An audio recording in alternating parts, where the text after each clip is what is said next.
They never understood why we kept them, why we fed them, why we named them, why we buried them with ceremony, why we let them sleep in our homes, in our beds, in our hearts. To the Syndax, it was weakness, mammalian sentiment, primitive, emotional, foolish. But they didn't understand what a dog is, not until Arca Prime, not until they made the mistake of threatening one. The jungle moaned. That's the only word for it. A low, groaning hum that rose from every root, every vine, like the planet itself was mourning something coming. Maya Reyes stood ankle-deep in alien muck, scanning the tree line, one hand on her pulse rifle, the other resting on a warm head of fur. Shadow stood beside her, still, silent, his ears twitching to sounds only he could hear, jet-black coat rippling in the heat, jaw locked, teeth just barely bared, waiting, listening. Maya didn't say a word. She never had to. He always knew, when it was time. The first explosion was distant, a low thump, just enough to rattle her ribs. She didn't flinch. Shadow growled, not loud, not wild.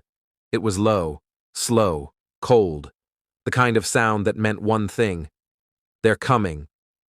And they came fast. Syndax soldiers burst through the undergrowth, skittering waves of insectoid death. Four-limbed, half-cloaked, their exosuits shimmered in pulses of green, armed with plasma hooks and shock lances that melted men. Maya dropped to a knee, fired on instinct. One shot, clean, another, then two more, but they were swarming now, 50, maybe more. She was outnumbered, overrun, alone. No, not alone. Because when one of the Syndax lunged for her blind side, Shadow moved. He didn't bark, didn't growl. He just launched, like a missile, like fury with fur, straight for the throat. The alien never even saw it coming.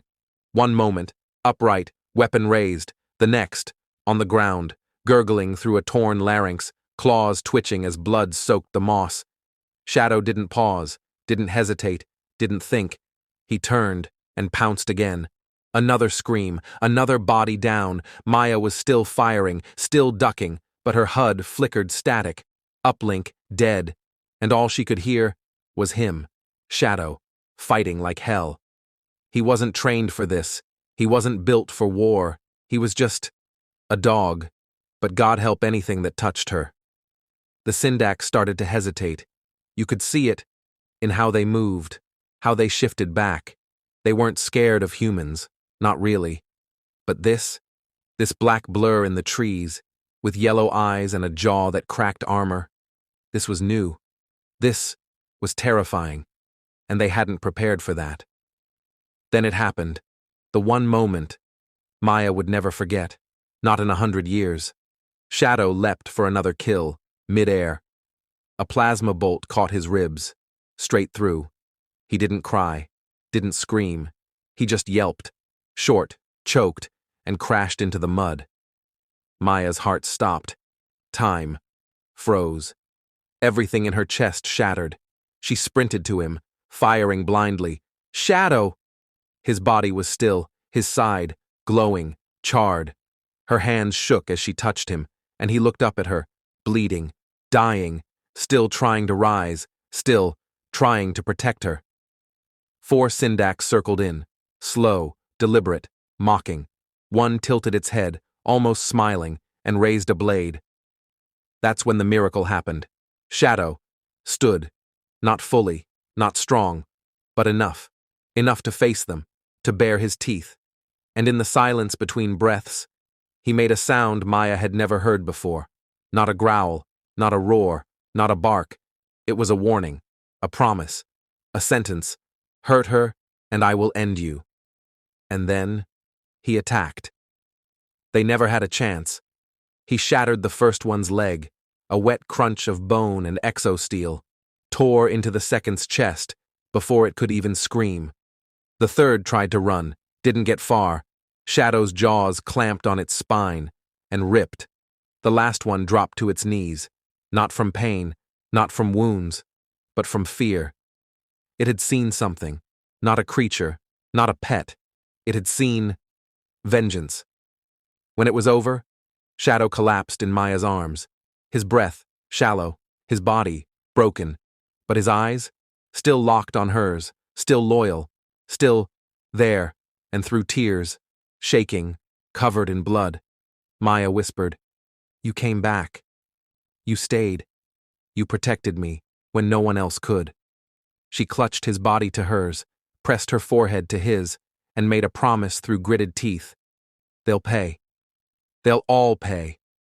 Above them, engines, human engines, dropships, reinforcements.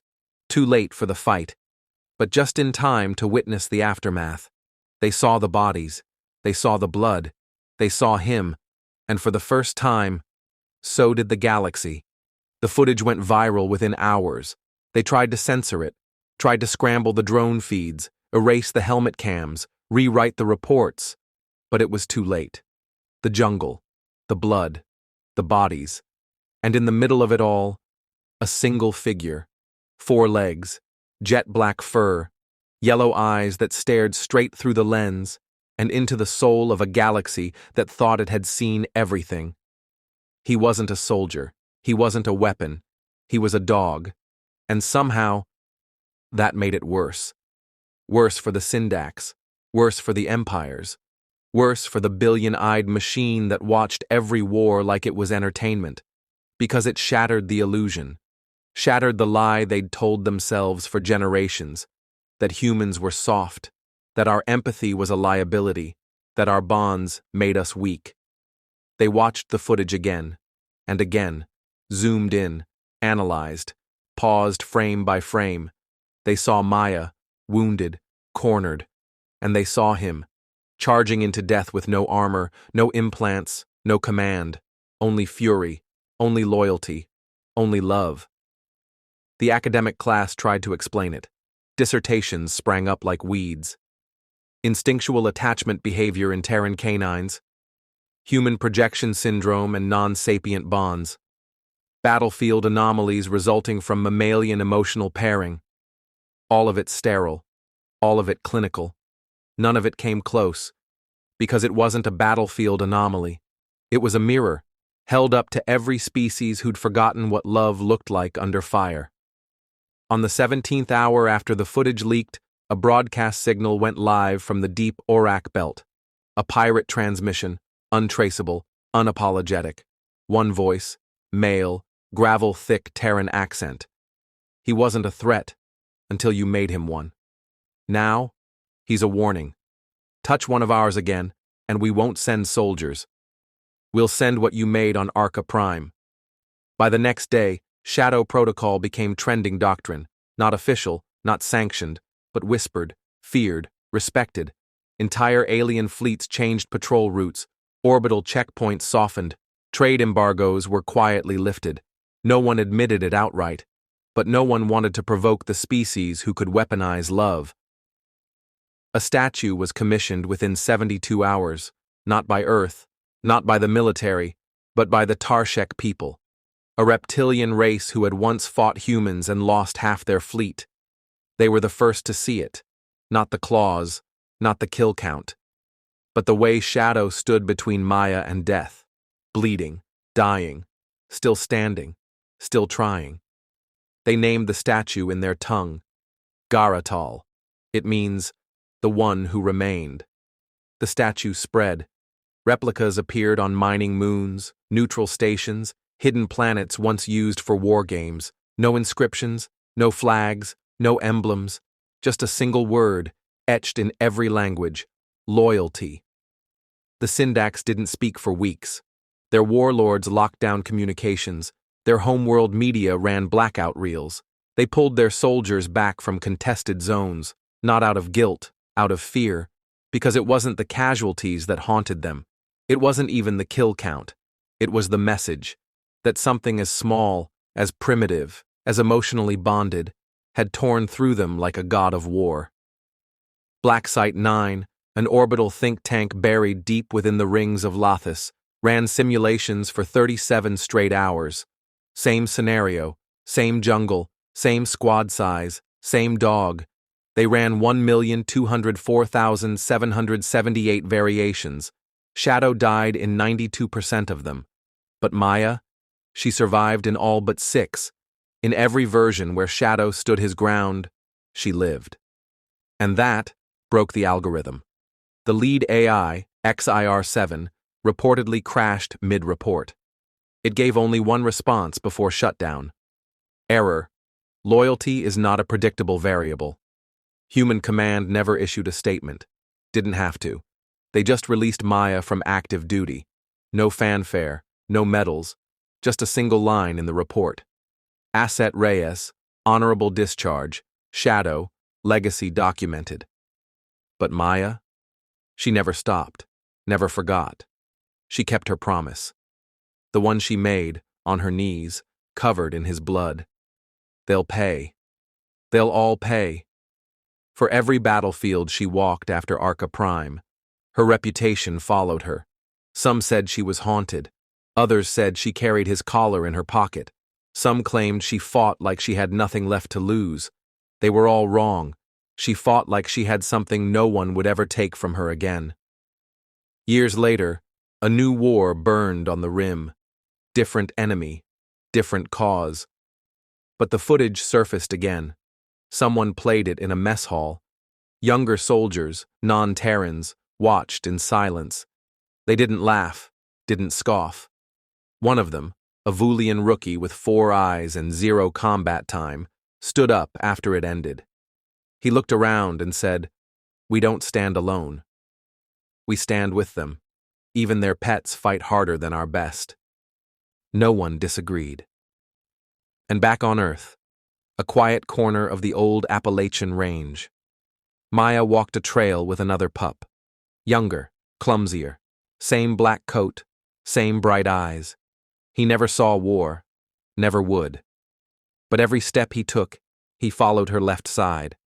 And when she knelt at the stone under the shade of an old pine tree, he sat beside her, tail still, ears low, because even he could feel it. This was hallowed ground, and the name carved in stone, it wasn't hers. Shadow. He stayed. Legends don't always start with kings. Sometimes they start with dogs. A month after Arca Prime, something strange began happening, quietly, at first. A Syndax patrol frigate approached a neutral zone and found it abandoned. No mining crew, no cargo vessels, just a single message broadcast from orbit. We remember Shadow. 3 weeks later, on the jungle moon of Pharos 9, a group of enslaved laborers refused orders. They didn't riot. They didn't beg. They just stood still, still as statues. When the overseers demanded obedience, one human stepped forward. She wasn't armed. She wasn't a soldier. But she held up a holochip and played one video. Shadow's charge. The overseers tried to reassert control. It ended poorly. For them. Across the spiral arms, colonies once beaten into silence found their voice again. Not through weapons. Not yet. But through memory. Murals, monuments, marches lit by torchlight in the void of space, and always, his name. Shadow. He became a symbol, not just of loyalty, not just of loss, but of the line you don't cross. You could threaten a city. You could threaten a ship. But threaten her? Him? Any of them? And even the animals would make you bleed. Governors began to resign. Syndax trading routes collapsed as allied worlds started refusing their contracts. 1,000 tiny rebellions didn't erupt all at once. They smoldered, slow, hot, patient, waiting for a voice, waiting for her. Maya Reyes didn't want to be that voice. She didn't care about glory. She cared about him. But when the calls came, from moons, from outposts, from places too small to matter on a map, but too proud to bend, she answered. No speech, no politics, just one worn uniform, one collar in her hand, and 5 words, broadcast in every tongue. Shadow stood. Now we rise. They called it the Shadow Front, a movement, A doctrine, a spark that no empire could extinguish, not with ships, not with fire, because you can burn a flag, you can silence a leader, but you can't kill a memory, not one written in loyalty and blood. And so the galaxy learned.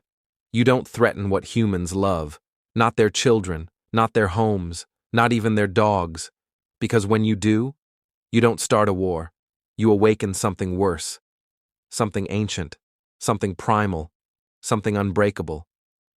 And long after the smoke clears, long after the last Syndax war banner is dragged through the dust, they'll still whisper the name of the creature that began it all. Not a soldier, not a hero, just a shadow in the trees, who stood and stayed. 17 years later, the war was over. The Syndax were no longer a threat, not because they surrendered, but because they were no longer feared. And when fear dies, so does control. The world had changed. Old empires fractured, new alliances formed, most of them human-led, but not from thrones, not from golden capitals, from stories. Out among the outer rim, on a quiet, terraformed moon with no real name, a boy sat by the fence of a modest home. He was 11, thin, scrappy, bright eyes filled with starlight and wonder. He held something in his hand, something heavy, metal, worn, a dog collar, scratched, blackened, burned around the edges, but still intact, still strong. His grandmother stepped beside him. Maya Reyes had grown slower with time, but her spine hadn't bent, her voice hadn't softened, not when it came to him, not when it came to Shadow. "You really believe he was just a dog?" the boy asked, eyes distant. Maya smiled, shook her head. "No," she said, voice low. "He was more." She sat beside him in the grass. The stars above shimmered like old memories. "I saw him die," she said quietly. "I saw him rise again. I saw him bleed for someone smaller than him." She looked down. "To protect, to guard, to love." She nodded once. "That's what made him human, not like us. Better." The boy turned the collar in his hand, ran his fingers over the faded tag. Just one word. Shadow. "They say he started a war," the boy whispered. "No," Maya said. "We did. But only because of what he reminded us." She placed a hand on the boy's chest. "Of what lives in here, what we fight for." He nodded slowly, then stood, not like a child anymore, but like someone with a path, a purpose. At the edge of the field sat a small kennel. Inside, a pup lifted its head. Black fur, bright eyes, tail thumping once. The boy walked over, kneeled down, slipped the collar around the pup's neck. "It's yours now," he said softly. The stars looked on, silent. Witnesses, as always, and far above, orbiting the planet, a statue floated. It wasn't made of gold, it wasn't grand, just a carved stone placed aboard an old, retired warship. A figure crouched and ready to strike, fur like smoke, eyes like fire. Beneath it, 4 words etched in steel. He stayed. We rose. And the galaxy remembered. Forever. Because Shadow wasn't just a dog. He was a promise. And we kept it.